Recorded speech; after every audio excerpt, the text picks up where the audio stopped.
अस्सलाम वालेकुम एवरीवन, बिस्मिल्लाहिर्रहमानिर्रहीम।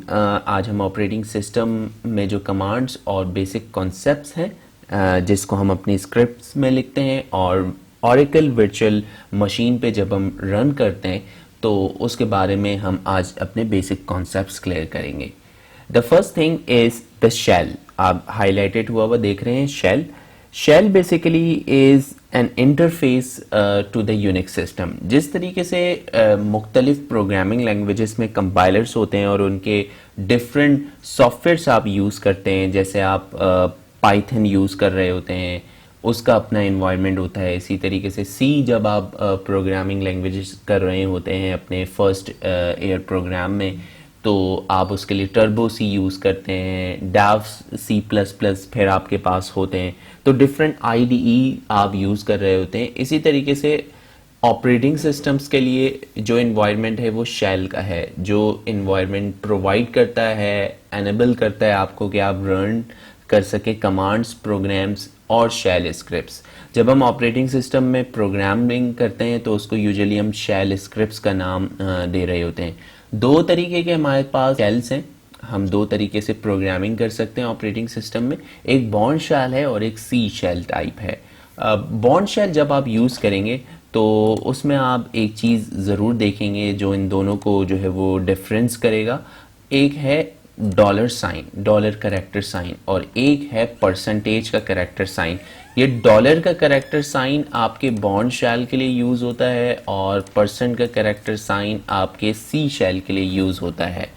एंड ये आप एक और स्क्रीनशॉट देख सकते हैं, ओरेकल वर्चुअल मशीन बॉक्स का है, और मैंने जो ऑपरेटिंग सिस्टम इसके लिए यूज़ किया है वो फेडोरा का किया है। सिस्टम की ख़राबी की वजह से आज मैं आपको सॉफ्टवेयर इंटरफेस का जो है रन टाइम को मैं उसका इन्वायरमेंट नहीं दिखा पाऊँगा, लेकिन जो बेसिक कॉन्सेप्ट्स और उसके स्क्रिप्ट्स वगैरह हैं वो हम ज़रूर आज के लेक्चर में कवर कर लेंगे।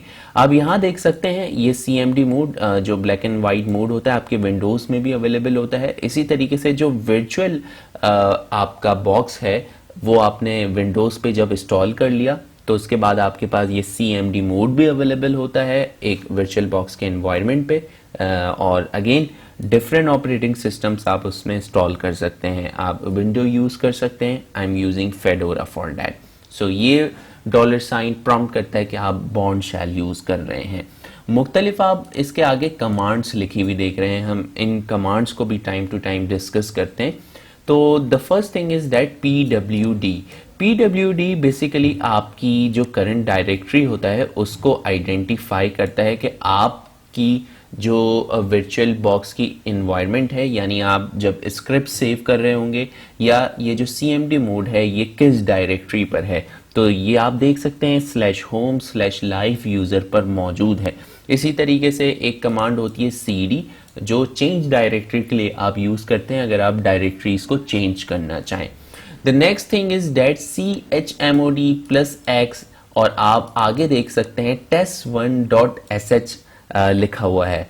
दिस इज द थिंग कि ये जो कमांड है chmod की, ये आपके प्रोग्राम को एक्टिव करती है। अभी हम देखेंगे कि हमारी फाइल्स वगैरह कहाँ रन होती हैं या ये .sh क्या है। दिस इज द एक्सटेंशन, ये एक्सटेंशन है जिसमें हम अपनी बैश स्क्रिप्ट्स जो भी लिखते हैं ऑपरेटिंग सिस्टम के लिए वो हम .sh में सेव करते हैं। जिस तरीके से हमारे पास .docs है, .xls है एक्सेल शीट के लिए, डॉक्यूमेंट के लिए, .ppt है, इसी तरीके से इनकी भी एक्सटेंशंस होती हैं। डिफरेंट प्रोग्रामिंग लैंग्वेजेस देख लें तो आप उसमें भी मुख्तलिफ एक्सटेंशंस यूज़ करते हैं। The next thing is that जब आप chmod+x और अपनी फाइल का नाम लिख देते हैं तो अगेन उसके बाद आप एक और कमांड यूज़ करते हैं ./ और अपनी फाइल का नाम विद एक्सटेंशन, तो उससे आपकी फाइल रन हो जाती है। और आप देख सकते हैं कुछ स्क्रिप्ट्स लिखी गई होंगी और उनके ज़रिए ये आपका जो रिज़ल्ट है ये प्रिंट हो गया है। मैं एक और चीज़ आपको दिखाता हूँ। ये वो इंटरफेस आप देख रहे हैं मेरी स्क्रीन पर जो नोट पैड की तरह है, यानी वर्चुअल बॉक्स में जो मैंने इंस्टॉल किया है, this is the note pad for that. तो आप जितनी भी स्क्रिप्ट्स लिखते हैं वो यहाँ पर आप लिख रहे होते हैं, और जितनी भी आप कमांड्स को रन करवा रहे होते हैं वो आप CMD मोड पर रन कर रहे होते हैं। कुछ आर्ग्यूमेंट्स वगैरह आपने पास करवाने तो ज़रूर आप फाइल नेम के साथ यहाँ पर मेंशन कर देते हैं, लेकिन वो हम अपने नेक्स्ट लेक्चर्स में देखेंगे।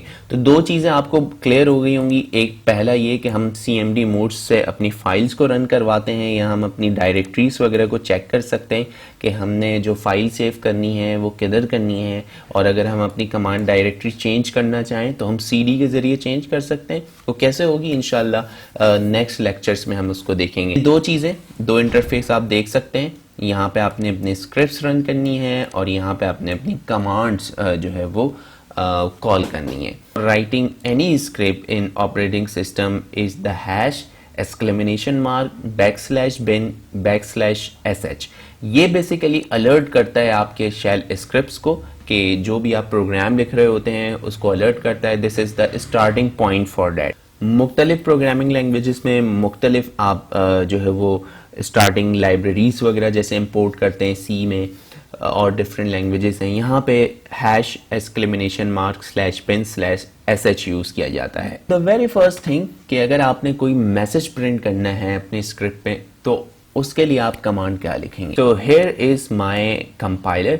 आप देख सकते हैं #!bin/bash जो आपको बताया था very first part of your program active करने के लिए स्क्रिप्ट्स को आप यूज़ करते हैं एको, और डबल इन्वर्टेड कॉमास में आप जो भी मैसेज लिख सकते हैं। For example my message is, और वो मैसेज आप प्रिंट कर सकते हैं एको कीवर्ड के साथ। हम अपनी कमांड को रन करते हैं and you see the output here, आपका जो भी मैसेज है वो प्रिंट हो गया। So after using echo command we will see that what script you have to follow if you need to take an input from the user or to store any value. You know that for storing any value we have to use variables. Variable is like a placeholder in your program. अब define कैसे करना है आपको variable अपने shell scripts में। So the variable is define as variable का नाम और वेरिएबल की वैल्यू। तो वेरिएबल की एक स्क्रिप्ट देख लेते हैं कि किस तरीके से डिफाइन करते हैं इसको। नेम इक्वल्स टू, आप देख सकते हैं इन्वर्टेड कॉमास में एक स्ट्रिंग दे दिया, और अगेन एको क्योंकि प्रिंट के लिए यूज होता है कीवर्ड जिस तरीके से आपने देखा, and you see that dollar के साइन के साथ आपने अपने वेरिएबल को कॉल कर लिया।